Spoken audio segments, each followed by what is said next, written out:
அன்பு நெஞ்சங்கள் அனைவருக்கும் வணக்கம். இந்த பதிவு ஆஷாட நவராத்திரி நாயகியான அன்னை வாராகி பற்றி தான் நம்ம பார்க்க போகிறோம். இந்த 2025ஆம் ஆண்டில் ஆஷாட நவராத்திரி என்னைக்கு தொடங்குது அப்படிங்கிறத நம்ம பார்க்கலாம். நாளைய தினமான 26/5/2025 4/7/2025 வரை இந்த ஆஷாட நவராத்திரி இருக்குது.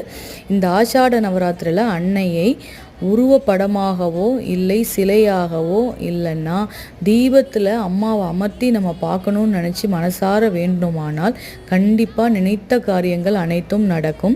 இந்த 9 நாள் என்ன மாதிரியான அலங்காரம் அம்பாளுக்கு பண்ணலான்னு பார்த்தீங்கன்னா, இனிப்பு, மஞ்சள், குங்குமம், சந்தனம், தேங்காய்ப்பூ, மாதுளை, நவதானியம், வெண்ணெய், கனி வகைகள், காய்கறி வகைகள். 10வது நாள் அம்பாளுக்கு புஷ்ப அலங்காரம் பண்ணி திருக்கல்யாணம் பண்ணுவாங்க. இந்த நாட்களில் நம்ம நினைத்தது அனைத்தும் கடவுளிடம் வேண்டினால் கிடைக்கும்.